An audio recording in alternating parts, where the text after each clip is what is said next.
Assalamualaikum warahmatullahi wabarakatuh. Baiklah, hari ini kita akan melanjutkan materi kita mengenai aritmatika sosial ya. Sebelumnya kita sudah belajar aritmatika sosial mengenai harga jual, harga beli, untung, dan rugi. Pada kesempatan ini kita belajar mengenai bruto, neto, dan tara, pajak, bunga, diskon ya. Nah, ini yang pertama adalah bruto, neto, dan tara. Bruto itu ini ya, bruto itu namanya berat benda seluruhnya, neto itu berat bersih, tara itu berat kemasan. Nah, yang mana sih Bu itu berat kemasan, berat bersih? Contoh ya. Jadi biasanya misalnya karung beras biasanya kalian perhatikan itu ada di situ neto 20 kilo. Neto artinya berat bersih di dalam isinya, berat bersih beras aja tanpa berat karung. Kalau misalnya dia tulis bruto artinya misalnya 20,5 kilo, berarti yang 0,5 kilo itu adalah taranya atau berat dari kemasannya ya. Seperti itu adalah bruto, neto, dan tara. Maka untuk menentukan taranya, bruto dikurang neto ya, dan netonya bruto dikurang tara. Bruto itu neto ditambah tara. Ingat itu ya. Nih contoh soalnya. Suatu benda memiliki bruto 5 kilo dan netonya 4,5. Tentukan taranya. Nah, berarti tara itu kan berat kotor, berarti ternyata berat seluruhnya 5 kilo. Netonya 4,5 kilo. Berarti taranya bruto dikurang neto. Berarti 5 dikurang 4,5. Berarti taranya 0,5 kilo. Suatu benda memiliki neto 10 kilo dan taranya 500 gram. Berarti brutonya berapa? Berarti brutonya ditambah neto berat bersih ditambah berat kemasan ya. 10 tambah 500 gram. 500 gram kita jadikan kilo, berarti 0,5 kilo. Jadinya 10,5 kilo ya. Seperti itu. Nah, sekarang kita ke bunga tunggal, pajak, dan diskon. Di sini bunga tunggal. Bunga itu kalau kalian pernah mendengarkan orang tua atau saudara atau siapapun itu misalnya meminjam uang di bank atau menabung, biasanya ada namanya bunga ya. Bunga itu biasanya pertambahan nilai.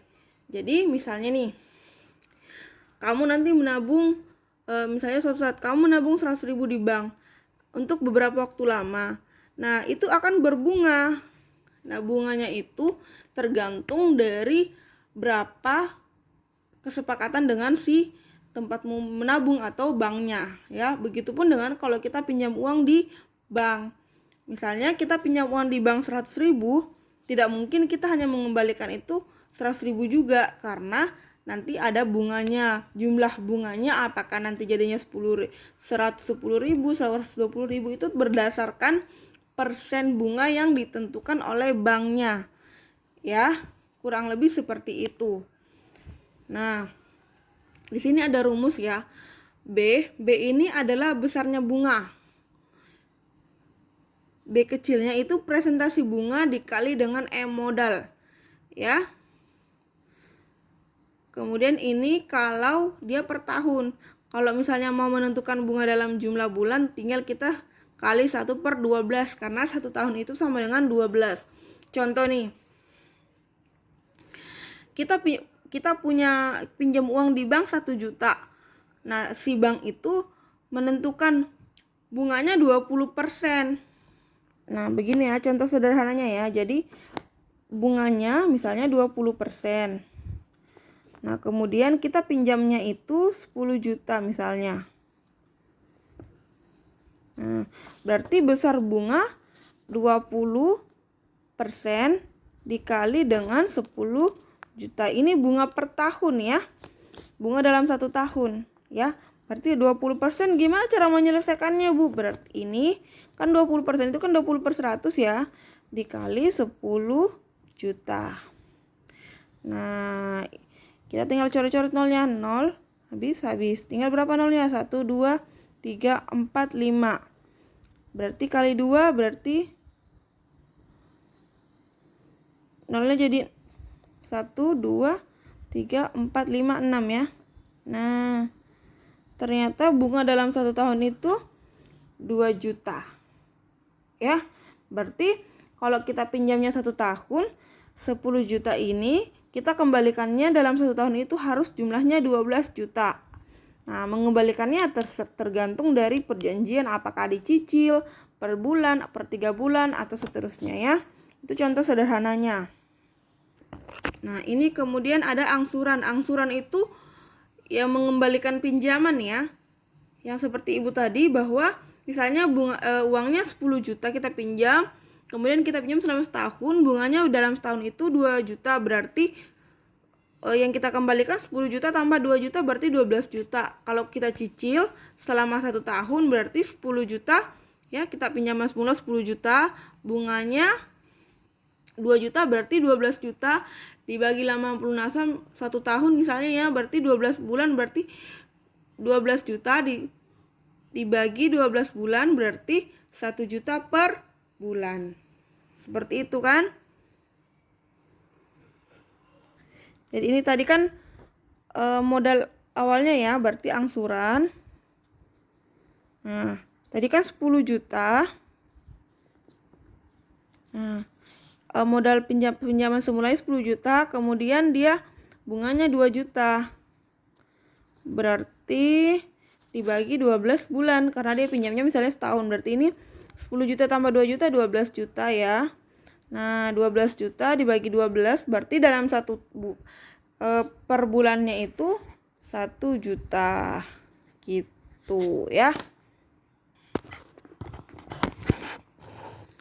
Nah, kita lanjut ya. Ini contoh soalnya. Ini ya. Pak Adi meminjam uang di bank sebesar 30 juta dengan bunga 24% per tahun. Tentukan keseluruhan nominal yang harus dikembalikan oleh Pak Adi jika meminjam selama 6 bulan dan 12 bulan. Nah, ini itu Pak Adi meminjam uang di bank. Nah, ini selama 6 bulan dulu ya. Berarti kita hitung dulu yang 6 bulan. Jadi modal awalnya 30 juta, bunganya 24%. Nah, karena di sini per bulan 6 bulan berarti kita masukkan per bulannya. Ya. Jadi B sama dengan 1 per 12 dikali 24 per 100 ya. Nah, dari mana Bu? 24 per 100, 24% ya, kali 30 juta. Nah, di sini Ibu langsung bagi ya. Nah, seperti ini ya. Jadi ini Ibu langsung bagi aja, 24 dibagi 12 kan 2 ya. Nah, berarti nolnya Ibu langsung hapus ya. Ini nolnya sisa. Nah, tinggal kita 2 kali nolnya berapa? 1, 2, 3, 4, 5. Berarti 2 kali 3, 6. Nolnya 5. 1, 2, 3, 4, 5. Berarti per bulan itu 600.000. Seperti itu caranya ya. Jadi per bulan itu 600.000. Karena dia minjam selama 6 bulan berarti 6 kali 600. Berarti 3.600.000. Inilah bunganya. Ini bunganya selama 6 bulan. Berarti yang harus dikembalikan adalah 30 juta modal awalnya ditambah bunganya. 30 juta tambah 3.600.000, 33.600.000 ya. Begitupun kalau dia 12 bulan. Kalau 12 bulan berarti 1 tahun, kita langsung aja kalikan. 24 per 100 dikali 30 juta. Nah, ini nolnya dihilangkan aja langsung. 24 dikali 300.000 jadinya 7.200.000. Ini bunganya. Bunga selama setahun ya. Nah, bunga selama setahun yaitu 7.200.000. Jadi kalau misalnya dia minjamnya setahun, tinggal kita tambah tadi sama ya. 30 juta ditambah 7.200.000 jadinya 37.200.000. Ya. Jadi sama kan, kalau dia cuma setengah tahun atau 6 bulan kan 3.600.000. Nah, ternyata kalau setahun ya kali 2-nya. Seperti itu ya. Kita lanjut contoh soal yang keempat ya. Pak Yudi meminjam uang di bank dengan bunga 10% per tahun. Besar uang yang dipinjam Pak Yudi itu 12 juta. Jika Pak Yudi meminjam selama setahun, berapa keseluruhan bunga yang ditanggung, kemudian berapa angsurannya ini. Sama caranya seperti tadi ya. Jadi dia minjamnya 12 juta. Bunganya 10% per tahun. Nah, kebetulan karena dia di sini minjamnya selama setahun juga ya.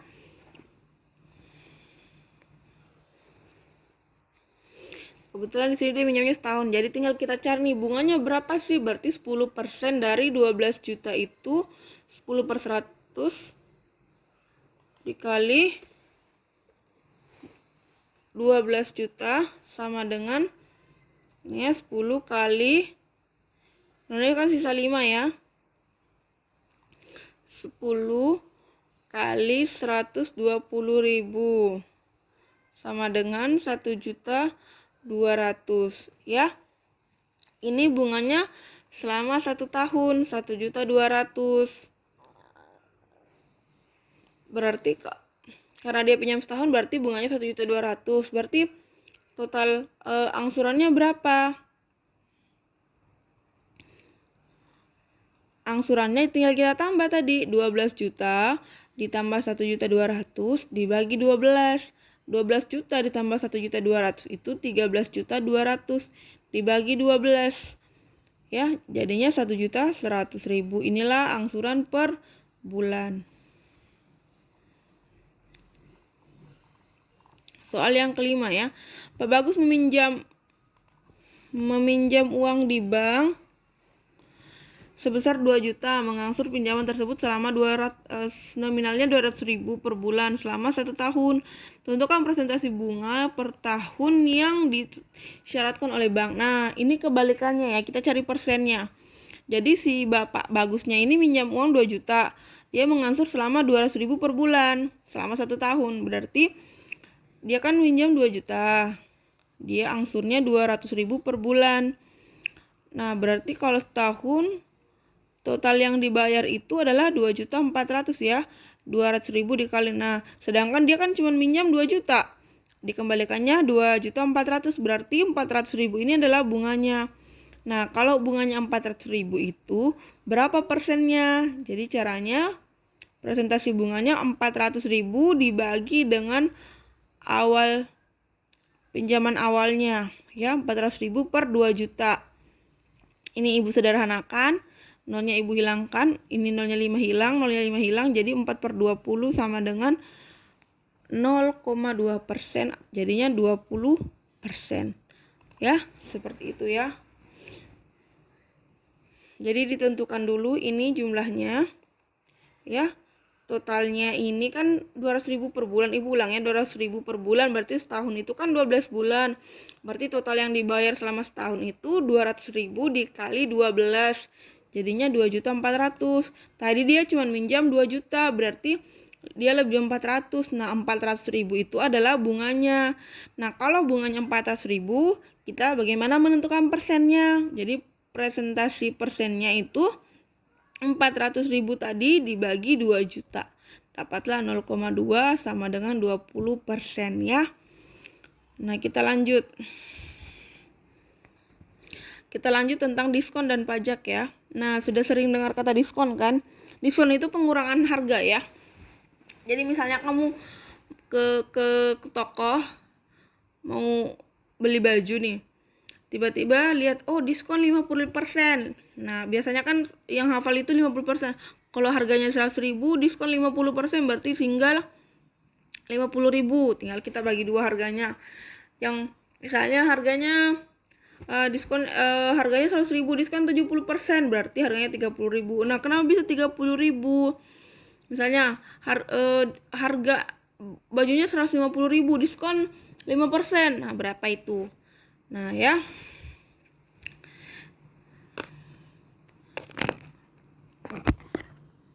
Jadi diskon itu potongan harga. Jadi contoh ya, kita beli baju, harga baju misalnya 120.000. Diskon itu misalnya 5%. Potongan harganya 5%, artinya 5% dari 100.000, berarti besar diskonnya itu 5 per 100 dikali 120.000. Coret nolnya 2, jadinya berapa? 5 kali 12, nah 60. Nah, berarti potongan diskonnya itu 6.000. 6.000 Berarti kita tinggal dikurang, berarti harga setelah diskon tinggal dikurang 120.000 dikurang 6.000. Itulah diskonnya. Berarti tinggal 114.000. Begitu ya cara menghitung diskon. Nah, jadi ini contohnya, seorang penjual beli baju. Dia beli baju dari grosir harganya 30.000. Kemudian bajunya dijual harganya 60.000, tapi dia tulis diskon 20%. Tentukan keuntungannya. Nah, harga jualnya kan harga belinya 30.000, harga jual 60.000. Nah, ternyata dia diskon 20%. Berarti kalau 60.000 diskon 20% sisa berapa? Diskonnya berarti 20/100 dikali 60.000, jadinya 12.000. Berarti potongannya 12.000. Berarti sisa harga jualnya 60.000 tadi dikurang 12.000.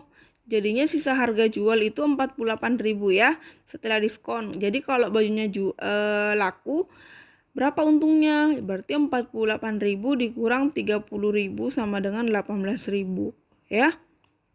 Nah, tadi kan dia jualnya 60.000 tapi dia diskon lagi. Seperti itu ya. Kemudian kita pindah ke pajak. Pajak ini pertambahan nilai ya. Biasanya ada namanya PPN. PPN itu pajak pertambahan nilai untuk biasanya pembelian barang ya, seperti laptop, komputer, motor, mobil, dan lain-lain ya.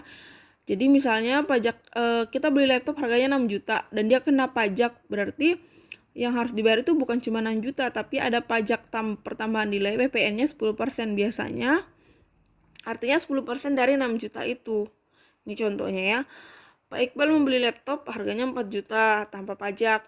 Kemudian dia mau Pak Iqbal ini menjual, kemudian Pak Rauf membelinya, kena pajak 10% ya. Itu PPN itu 10% ya. Berarti 10% dari 4 juta itu adalah 400. 10/100 dikali 4 juta itu 400.000 ya. Jadi nolnya hilang. 400.000, maka total yang dibayar itu 4 juta ditambah 400.000. Jadi 4 juta harga laptop tambah pajaknya 400.000 jadi 4.400.000. Seperti itu ya. Jadi kalau pajak itu kalau yang sering kita pelajari adalah PPN yaitu 10% ya. Baiklah, Ibu rasa cukup sekian ya. Itu materi untuk pertemuan hari ini. Ini ada soalnya 7 nomor. Contohnya cara menjawabnya seperti soal ya. Jadi semua soal yang diberikan itu persis dengan contoh soal yang sudah kita bahas tadi ya. Untuk kali ini cukup sekian. Assalamualaikum warahmatullahi wabarakatuh. Jangan lupa untuk menjaga selalu kesehatan dan semoga kita semua segera bisa bertemu dan bertatap muka ya. Sekian.